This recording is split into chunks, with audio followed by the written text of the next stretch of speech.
સુરતમાં પિસ્તોલ લઈને ફરતો વેપારી ઝડપાયો। સુરતમાં દિવાળીની રજા પૂર્ણ થવાને હવે ગણતરીના દિવસો બાકી રહ્યા છે, ત્યારે ઉધના વિસ્તારમાં રાજાપાટ માટે દારૂનો રૌફ પાડવા પિસ્તોલ લઈને ફરતો એક વેપારીને ઝડપી લેવામાં આવ્યો છે। ઉધના નવસારી રોડ જીવન જ્યોતની સામેથી પોલીસે સ્કોર્પિયો ગાડીમાંથી વેપારીને પિસ્તોલ સાથે ઝડપી પાડ્યો। પોલીસે પિસ્તોલ ગાડી કબજે કરી વેપારી સામે આર્મ્સ એક્ટ સાથે પ્રોહિબિશનનો અલગ ગુનો દાખલ કર્યો। સ્ટોરી રિપોર્ટ બાય સુરતી સતીશ કુંભાણી સાથે કેમેરામેન ચિરાગ રાજકોર।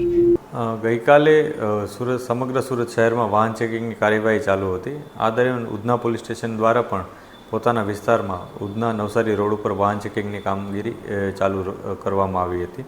રાતના 7 વાગ્યા પછીના આ ચેકિંગના જે કાર્યવાહી હતી એ દરમિયાન એક શંકાસ્પદ વ્હીકલ સ્કોર્પિયો હતી જે બ્લેક કલરની હતી, એ અહીંયાથી પસાર થઈ હતી। પોલીસે એને રોકવાનો પ્રયાસ કરતાં એ વ્હીકલ રોકાયું ન હતું અને આગળ નીકળી ગયું હતું।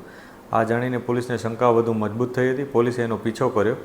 પીછો કરતાં આ દરમિયાન આગળ ઉધના 3 રસ્તા પાસે ટ્રાફિક સિગ્નલ છે, ટ્રાફિક સિગ્નલ ચાલુ હોવાથી આ વ્હીકલ ત્યાં ઊભું રહી ગયું હતું અને પછી પોલીસે તેને સાઈડમાં લઈ જઈ અને આગળની કાર્યવાહી કરી હતી। વ્હીકલમાં ચેકિંગ કરતાં એક બોટલ મળી આવી હતી।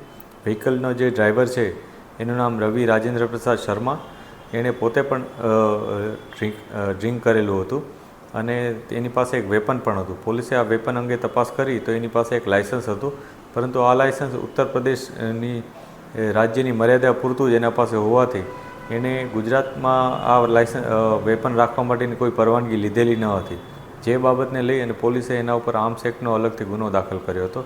એટલે આ વ્યક્તિ જે રવિ શર્મા કરીને છે એના ઉપર 2 ગુના ગઈકાલે દાખલ થયા। એક છે જેમાં લિકર કન્ઝમ્પશન અને પોઝેશનનો હતો, જ્યારે બીજો એક કેસ છે જે આર્મ્સ એક્ટનો છે। જે આરોપી છે એની વધારાની અમે પૂછપરછ કરી રહ્યા છીએ। આરોપી અહીંયા મૂળ ધંધો કરે છે, બિઝનેસ કરે છે, મૂળ યુપીના છે અને અહીંયા ગોડાદરામાં રહે છે। એ કેમિકલનો કે એનો બિઝનેસ કરે છે એવી માહિતી છે, પરંતુ પોલીસ એને વેરીફાઈ કરી રહી છે કે એમાં ખરેખર એ શું બિઝનેસ કરે છે, અહીંયા કયા પ્રકારનો એની કામગીરી છે, એ બધી બાબત અમે વેરીફાઈ કરી રહ્યા છીએ। સાહેબ, આ ગાડી પર પોલીસને શંકા કેવી રીતે? પોલીસ જ્યારે ઉધના નવસારી રોડ ઉપર વાહન ચેકિંગ કરી રહ્યા હતા ત્યારે બ્લેક કલરની સ્કોર્પિયો હતી અને એ પોલીસની બાજુમાંથી પસાર થતાં પોલીસને ડાઉટ ગયો હતો, કેમ કે એના કાચ થોડાક ડાઉટફુલ લાગ્યા હતા, પરંતુ એની જે મૂવમેન્ટ હતી એના કારણે પોલીસે એને રોકવાનો પ્રયાસ કર્યો, એ રોકાઈ ન હતી, એટલે પોલીસની શંકા વધુ મજબૂત થઈ હતી।